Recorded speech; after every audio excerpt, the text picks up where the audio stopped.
Was reflecting on our class with Dhammadeepa and the Death Cafe that was here at my place on Saturday, which many of you came to.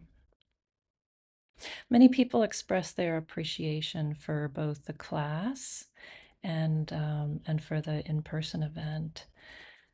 It's a great relief to have a place to talk about it. I remember when I read a book by I'm forgetting the author's name. It's called Dancing with Life, Paul Moffat.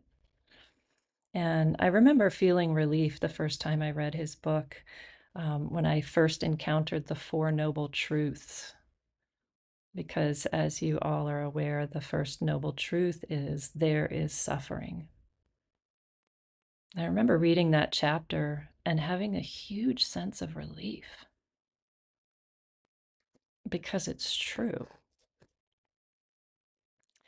And it's less stressful. It might be harder, but it's less stressful to admit to the truth than to pretend there's some false reality there. Um, you know, hoping that we often sort of try and force ourselves to be one way or to think one way, hoping that the other thing that we're avoiding will go away if we don't acknowledge it. But I can speak from personal experience that it's less stressful to just admit to what's there. So, for example, it's less stressful to actually talk about death, than to ignore the fact that it does happen and that it will happen one day to each and every one of us.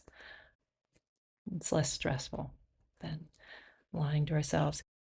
And, I kind of I think about this a lot of times when I go to teach at jail because there's a huge amount of stress there. And there's also a huge amount of dishonesty, um, with self dishonesty, not for any other reason than that it's a survival technique in the lives of people who have a lot of danger. It's a way to survive, and it becomes a coping mechanism. And it also, unfortunately, leads to huge amounts of stress, and then it moves into addiction and so on and so forth. So, you know, it's not easier to be truthful, but it's definitely less stressful. So it's a relief, and I felt relieved to have our course, and I'm really grateful that everybody was interested and asked me to do that. So thank you for that. Oh, there's a joke. I have a joke. This is funny.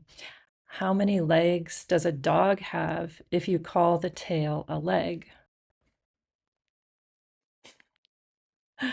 Four. Calling a tail a leg doesn't make it a leg. That's from Abraham Lincoln. But it's true.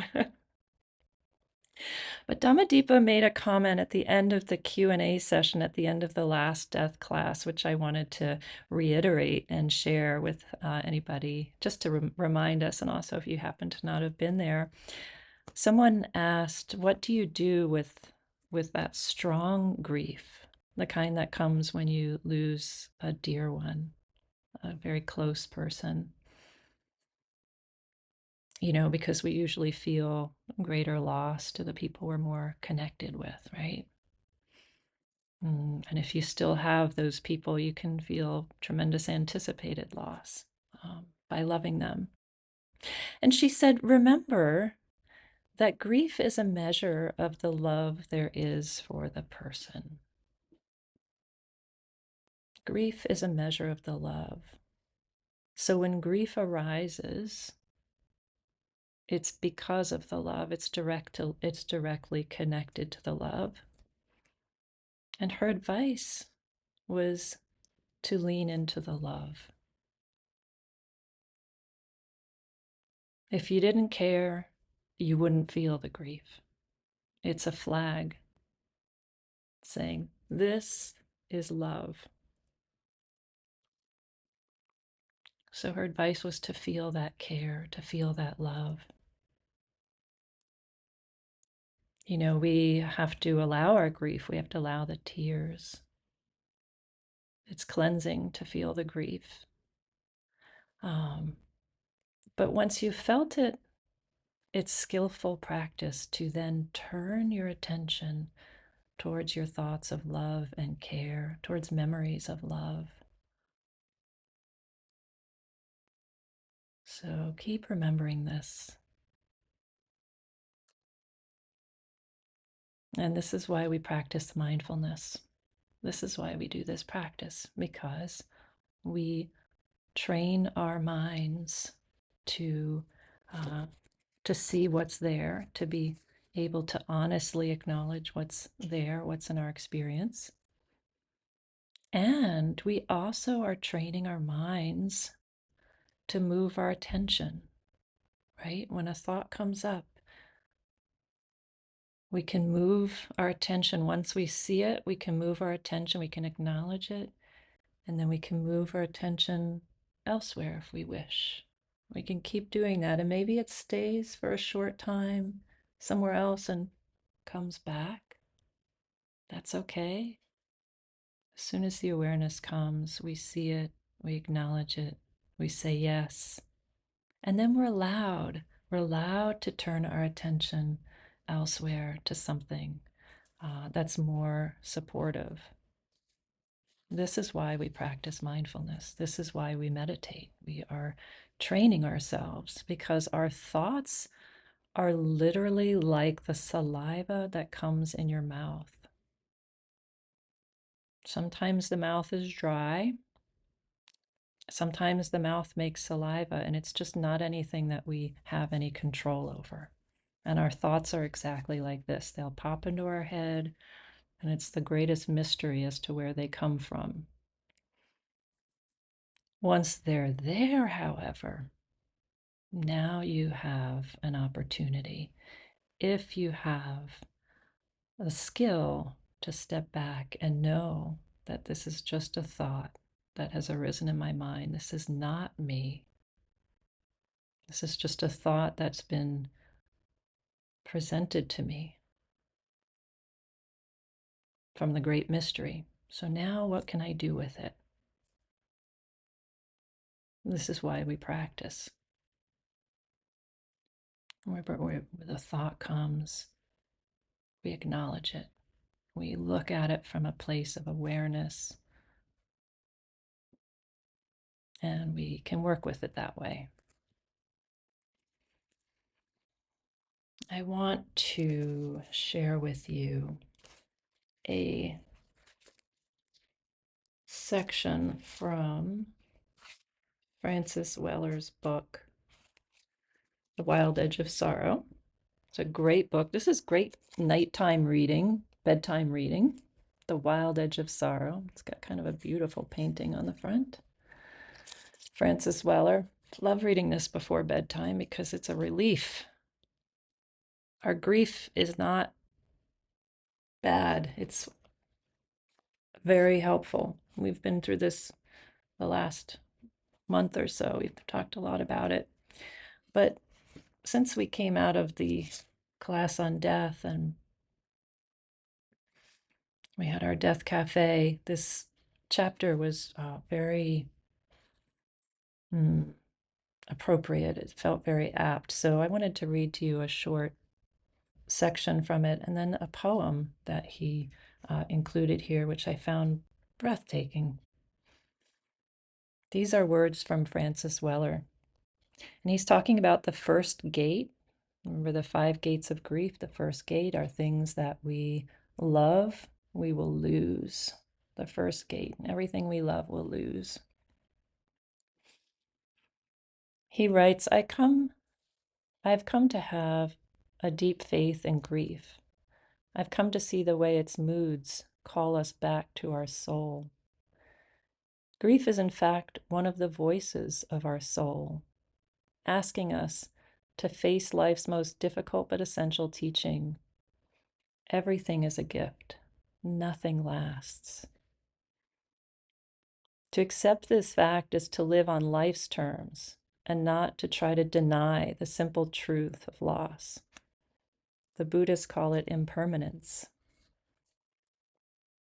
When we acknowledge grief, we acknowledge that everything we love will lose, no exceptions. Now we want to argue this, saying that we'll keep in our hearts those who've departed this earth before us, our parents, our spouse, our children. Yes, that's true. It's grief, however, that allows the heart to stay open to our love, to remember sweetly the ways these people touched our lives. When we deny grief's entry into our lives, we compress our emotional experience and live shallowly.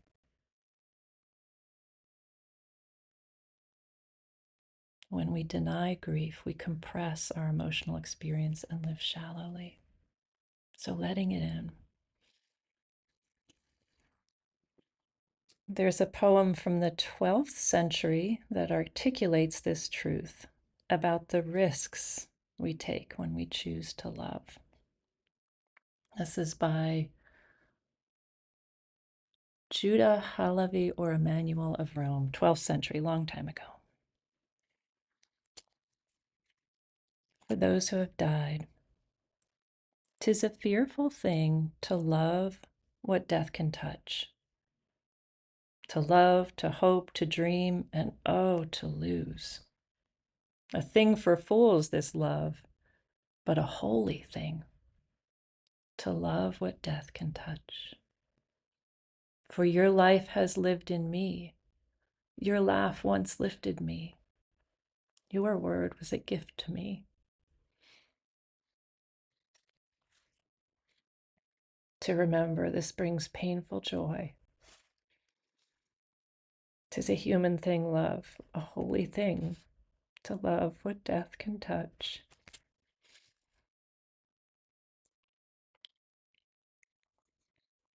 I usually bring my tissues to my desk, and today I forgot to. But I have a tissue on my sleeve.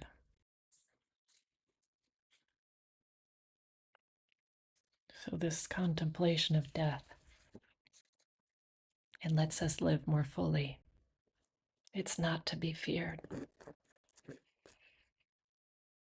It stirs the soul, really. It awakens your heart. It's not to be feared. It helps us live more fully. And one question Dhammadippa asked us at the event on Saturday was, what is your legacy? You'll be gone one day too, just like the ones you love. Some of them are not here, so you remember those people in certain ways. And how is it that you wish to be remembered? She called this a legacy. What is your legacy? Or what would you like your legacy to be? Not that you can control it, but you can take actions now. And she shared a story. She shared a story that she had heard on NPR, a man who had a terminal sentence, life sentence of some disease, and decided to go and volunteer in 50 different states. And I remember listening to that story and thinking, goodness gracious, what an energetic and travel-minded individual. That is so not me. So what do I do? I love to be at home. If you've been to my home, you probably know this. It's a very special place, and I love to invite people to my home. And so, for me, living in a way that's most in alignment with the things that I wish to leave behind has to show up in the small daily ways. And I fall back on practicing mindfulness so that I can be refreshed and feel grounded. And I can be receptive to people around me. This is my legacy. You know, when you practice mindfulness, you get in touch with the external. You can see the trees and the greenery, and you hear animals. You can, when you pet your cat, these small, small daily things are very nourishing. They're very relaxing, very grounding, and they allow you to show up for people. They allow you to show up for yourself. And then there's these internal things. When you're practicing mindfulness, you can connect with what's happening inside of you, and you can respond to that instead of doing what you should be doing. I'm not sure who is that person who's always telling you what you should be doing, but you can do what you actually need.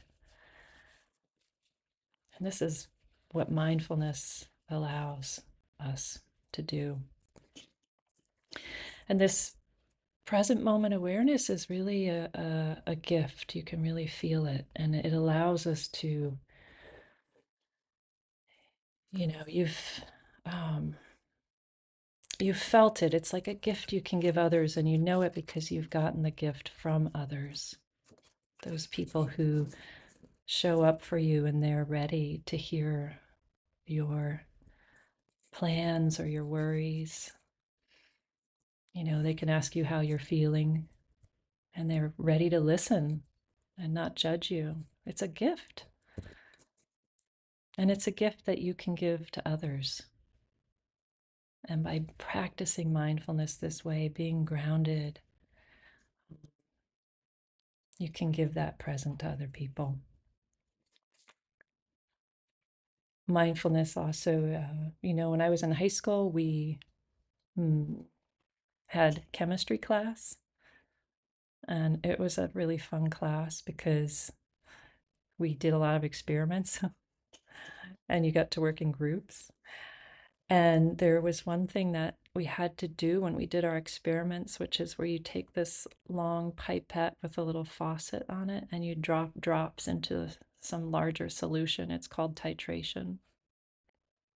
And you would put like one drop at a time into some chemical solution, and you would be counting the drops. And maybe the solution would change color when the saturation was reached, something like that. So you'd put a drop and a drop and a drop, and your liquid would be clear, clear, clear. And then you do one more drop, and boom, the whole thing would turn green. And you know you reached your saturation. A lot of fun. Um, but it's like that with us in a way. Like we're the same way.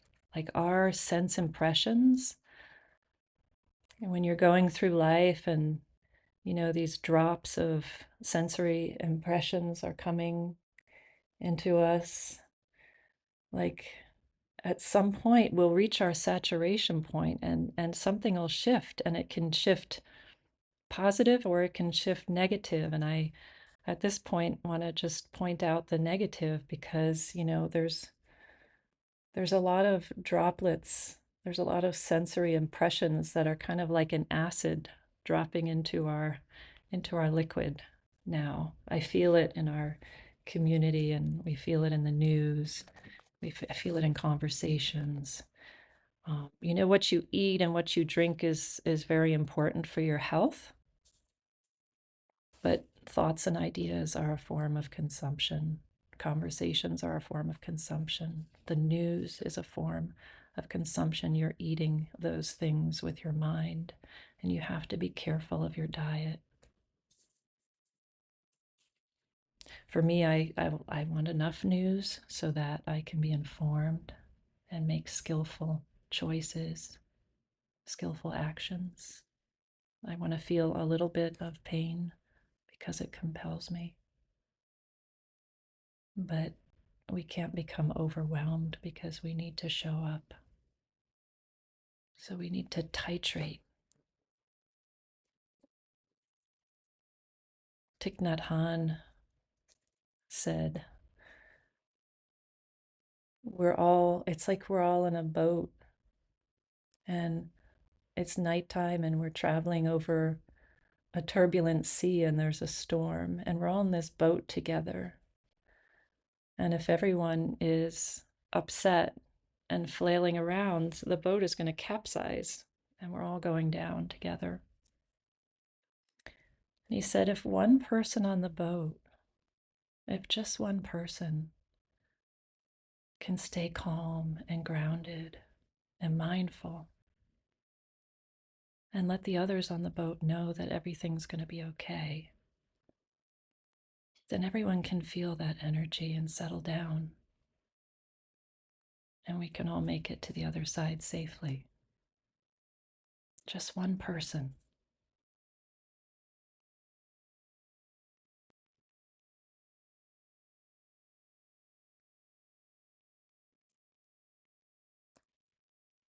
We can do that.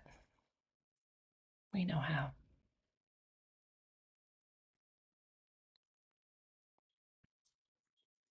So we pay attention. We practice. We pay attention. We take care. A lot of good care.